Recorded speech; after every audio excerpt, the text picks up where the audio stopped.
Northern alliance को defeat करने के लिए पंजशीर वैली को तालिबानों ने घेर लिया है। आपको ये बता दें कि ये बहुत बड़ी डेवलपमेंट निकलकर सामने आई है। उधर अहमद मसूद जो कि नादरन अलायंस को हेड कर रहे हैं, उन्होंने कहा है कि मैंने भी 9000 अपने जंगजू तैयार कर लिए हैं। अगर तालिबानों के जानब से रेजिस्टेंस आई तो हम तालिबानों को डिफीट कर देंगे। अहमद मसूद अहमद शाह का बेटा है जो एंटी सोवियत था, जिसने सोवियत यूनियन को तोड़ने में अहम किरदार अदा किया था। नाज़रीन ग्रामी, पंजशीर वैली वो वैली है जहां पर अभी तक तालिबान कब्जा नहीं कर पाए। जब इनकी 1996 के अंदर गवर्नमेंट भी आई थी तालिबानों की, तो उस वक्त भी तालिबान इस वैली को कैप्चर करने में नाकाम रहे थे और आज भी ये नाकाम है। इस हवाले से तालिबानों के बहुत ज्यादा जंगजू जो गए हैं वो पंजशीर वैली की तरफ मूव कर चुके हैं और उन्होंने पंजशीर वैली को, पूरी घाटी को उन्होंने क्लोज कर दिया है, सराउंड कर दिया है, घेरे में ले लिया है। और अब बात यह है कि पंजशीर वैली के जो जवान हैं, जो जंगजू हैं, जो नादरन अलायंस के जंगजू हैं, वो बड़े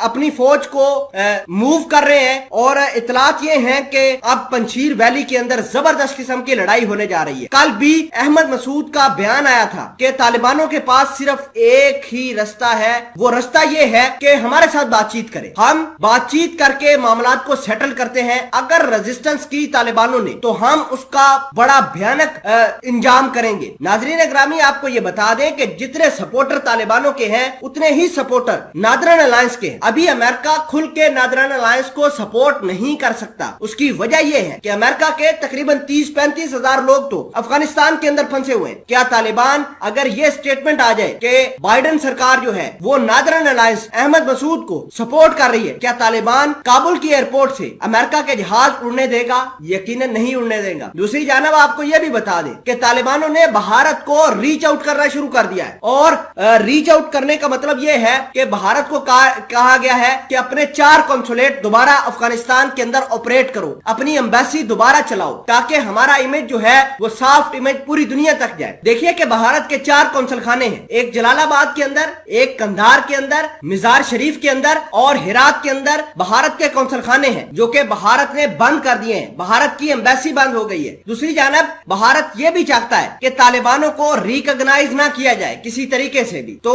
भारत अब तालिबानों के निशाने पर है। तालिबान या बाय फोर्स या फिर इनके साथ मुज़ाकरात करके अपनी एम्बेसियां भारत की खुलवाएगा अफगानिस्तान के अंदर। तो ये मामलात चल रहे हैं अफगानिस्तान के हवाले से। तो आपको यह भी बता दें कि नादरन अलायंस जो है उसको डिफीट करना तालिबानों के लिए काफी मुश्किल होगा, काफी कठिन होगा। और आपको यह भी बता दें कि तालिबानों ने अपनी हजारों की तादाद में जंगजू पंजशीर वैली की तरफ रवाना कर दिए हैं और पंजशीर वैली के अंदर बहुत बड़ी जंग होने जा रही है।